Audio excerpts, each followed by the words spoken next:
Hola hermanos, buenas noches. Vamos a empezar con la clase de hoy. En la clase anterior vimos un análisis día por día del trabajo del Señor y hicimos varios comentarios sobre cada día y cómo es que fueron pasando las cositas.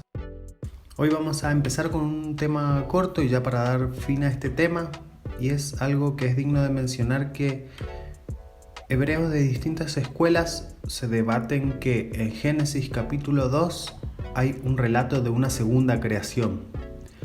Si nosotros empezamos a leer este capítulo 2, nos vamos a dar cuenta de que ahí se empiezan a relatar otras cosas sobre la creación y muchos interpretan como que esa es otra creación, aparte, un segundo relato de una segunda obra creadora de Dios. Aunque a veces leyéndolo con un poco de atención ya muchos nos podemos dar cuenta de que no trata de ser eso Génesis capítulo 2, pero es más común de lo que pensamos, sobre todo en la crítica moderna, considerar que Génesis capítulo 2 contiene ese segundo relato independiente de la creación. Se dice que no coinciden entre esos dos relatos, sino que se contradicen en varios puntos. Y como les dije por ahí, esta forma de interpretarlo nos parece que no es para nada la correcta, porque basta con leerlo un par de veces y ya vemos que no trata de ser un segundo relato. Porque comienza con la historia del hombre, relata de qué material fue compuesto, de acuerdo con el eterno propósito de Dios, pero solamente repite parte de lo que ya se había dicho en el capítulo 1 y no tiene ninguna consideración de orden cronológico ni nada. Así que es como una interpretación un poco rebuscada el creer que en Génesis capítulo 2 hay un segundo relato de la creación. Lo mencionamos porque es bastante común, pero creemos que no es así. Hoy vamos a ver el relato de la creación y la ciencia. Vamos a seguir al profesor Francisco Lacueva, un teólogo español muy reconocido en este apartado, y vamos a ver teorías de interpretación del relato bíblico que pueden reducirse a 4 teorías, 4 interpretaciones del relato bíblico de la creación. Ya empezamos con las malas palabras.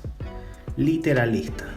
No son tan difíciles, si las vemos nos podemos dar un poquito de idea de qué forma interpretan el relato de la creación. Literalistas entonces son por ahí los más radicales, fundamentalistas. Que quiere decir que ellos creen que fue tal cual como dice en la Biblia que sucedió. Fue muy defendida claramente por muchos teólogos en siglos anteriores, y hay algunos ahora menos, pero que teólogos modernos que todavía lo defienden. ¿Se acuerdan de la palabra hebrea yom, que vimos que significa día, pero sin dar precisión a un día de 24 horas? Bueno, claramente esta forma literalista de ver literalmente cree que se trata de un día, indica exclusivamente un periodo de 24 horas, y la sucesión de las distintas fases de la creación tienen que tomarse al pie de la letra. Es así como dice la Biblia, así es como pasó, no hay espacio para interpretar otra cosa.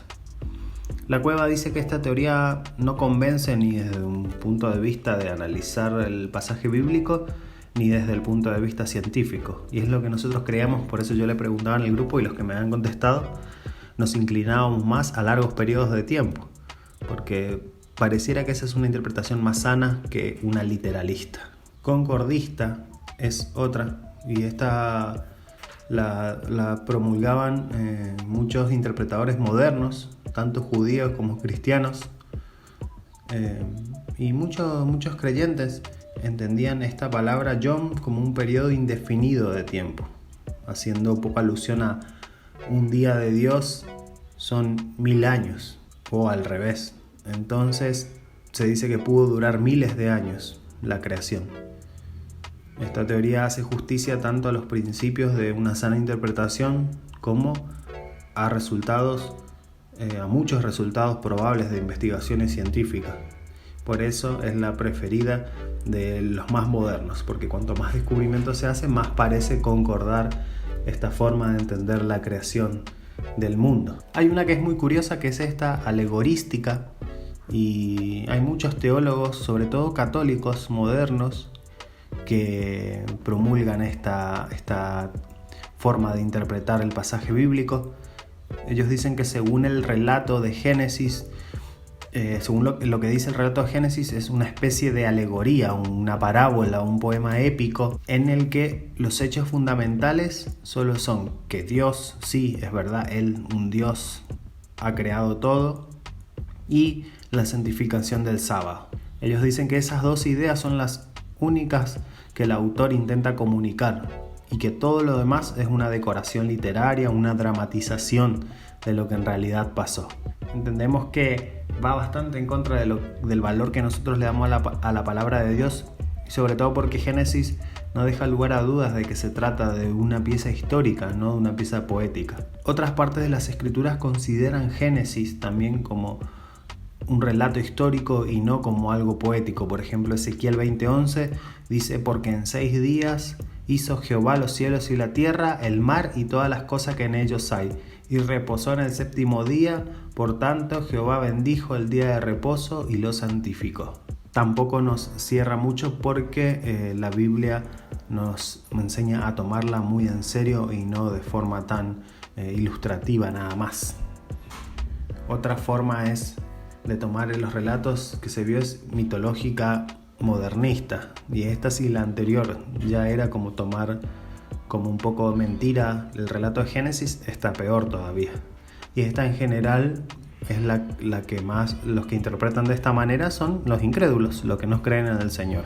Aunque ha habido gentes en iglesias que decían que esto tendría que ser interpretado así, el Génesis, la creación del Génesis, de una manera mitológica. Muchos decían que no solo los primeros capítulos de Génesis, sino el Pentateuco y todo lo que contiene no son más que cuentos para los niños. Se tratan de puros mitos y fábulas que traen el mensaje de Dios, pero como es un Dios tan lejano, tan desconocido, tan distinto, no es algo al que hay que darle valor real, sino que hay que despojarlo de todo lo sobrenatural y entender que solo lo que vale es que existe un Dios. El resto de lo que cuenta el Pentateuco no es real, es solo mitología para niños. Interpretar de esta manera el Antiguo Testamento como si fuera todo mitología destruye completamente, si es que se puede destruir, ¿no? Válgame el uso de la palabra, destruye la palabra de Dios. Porque no se concibe que alguien que se llame creyente sostenga que el Antiguo Testamento es mitología y nada de lo sobrenatural que ahí relata ocurrió en verdad. Son cosas increíbles, son cosas muy épicas, pero entendemos que el Señor tiene poder para eso y mucho más. ¿Se acuerdan de teoría restitutiva que les hablé? De que la interpretación de que la tierra estaba desordenada y vacía daba a entender de que antes estuvo ordenada y llena, entonces pasó algo que rompió todo eso y por eso el Señor tuvo que venir. Esta teoría que mencionamos rápidamente se usa en un intento para conciliar el relato de la creación con los descubrimientos de la ciencia en el estudio de la Tierra. Entonces vieron que vimos al principio a los literalistas que decían que no, que la creación fueron 6 días, en cambio nosotros creíamos que no, que fueron más de 24 horas por cada día. Fue un tiempo largo porque no cuadra, porque los descubrimientos científicos nos hablan de más tiempo en el estudio de la Tierra. Entonces se usa la teoría restitutiva para explicar el por qué los resultados de los estudios científicos de ahora, con tantos años en la Tierra, que nosotros decíamos que claro, que no son días de 24 horas, la creación fue mucho más tiempo. Eso lo podemos entender a través de estudios científicos. Bueno, explicaban, los literalistas se agarran de esta teoría para decir no, fueron días de 24 horas los que creó el Señor. Lo que pasa es que antes hubo una serie de cambios catastróficos que dieron por resultado la destrucción, y ahí se podría decir estos términos de desordenada y vacía. Esta destrucción fue seguida por una restitución cuando Dios cambió el caos existente por la creación que nosotros conocemos. Puede ser así, muy por encima, puede ser tomada como, mira, puede ser que hayan sido días de 24 horas, pero hubo un tiempo anterior en el que la Tierra pasó por varias etapas y de ahí los resultados de los estudios científicos. Pero estudiada más a fondo, que no nos vamos a meter mucho acá, pierde un poco de fuerza en otros aspectos que no vamos a ver. También, como cuando mencioné lo de la teoría restitutiva, les decía, no tiene claro apoyo en las escrituras, ya que el pasaje bíblico no dice la tierra se desordenó y se vació, sino que dice estaba desordenada y vacía. Eso puede denotar una condición informe de creación, como un material bruto que estaba ahí esperando a ser creado y no que quedó así por una destrucción. No da apoyo la Biblia tampoco a pensar eso. Por eso la volvemos a mencionar, pero sin darle mucho más valor. Vamos al último, creación y evolución. Algunos hablan como si la hipótesis de la evolución ofreciera una explicación al origen del mundo, pero todos sabemos que eso es un gran error, porque la teoría de la evolución no da una explicación a la creación. La teoría de la evolución es desarrollo de las cosas. Y como todos sabemos, todo desarrollo presupone ya la existencia de algo que se va a desarrollar, de una entidad o un principio de esa fuerza. Lo que no existe no puede desarrollarse. Lo que no existe no puede desarrollar una existencia. Lo que conocemos hoy, la materia, la fuerza, no pudo haber existido de la nada, y eso no lo explica la teoría de la evolución. Es una costumbre en los evolucionistas, la gente que apoya la teoría de la evolución, en hacer retroceder esta hipótesis como si una nebulosa de cierta cantidad de mezcla de químicos y cuestiones dieron origen al sistema solar. Eso se habló por mucho tiempo y hoy en día se reemplaza por otra que se llama planetesimal, que es como si una nebulosa también llena de químicos y qué sé yo, pero pequeños planetas que fueron chocando, y eso fue dando pie a que se cree lo que tenemos hoy en día. Pero esto también únicamente lo que hace es como retroceder un poco más, pero sigue el problema sin solución. Sí o sí, ¿quién creó entonces esos mini planetas que se chocaron? Entonces no les queda por ahí otra muchas veces que aceptar esta doctrina de la creación, de que alguien creó esto para que reaccionara de esta manera y aparezca todo como lo conocemos hoy en día. Vamos a terminar con una breve consideración de la evolución teísta y deísta. Y es que algunos teólogos cristianos y científicos trataron de armonizar la doctrina de la creación, lo que conocemos en la Biblia, tal y como se enseña ahí, con la teoría de la evolución. Esto se llamó evolución teísta o deísta. Entonces, esto lo que pretende decir es que Dios creó el mundo, pero por medio del proceso que enseña la teoría de la evolución. Dios intervino maravillosamente en las cosas que tenían que ser intervenidas, pero en otras cosas Él usó este método para que las cosas evolucionen como su voluntad quería.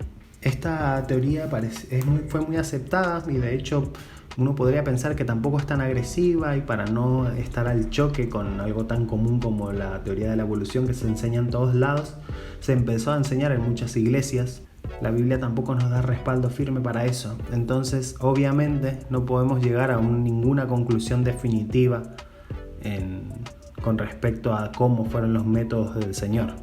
Hay muchos pensamientos que en la Biblia no están claros o no están específicamente escritos en versículos, entonces nos resulta imposible definirnos por alguna. Todavía necesitamos más luz para definir estos conceptos, y siempre lo que buscamos es no movernos del camino que traza la Biblia. Así que vamos a terminar acá con esta clase de la creación del mundo material. Espero que les haya servido, que les haya gustado, y ya la próxima arrancamos con otro temita.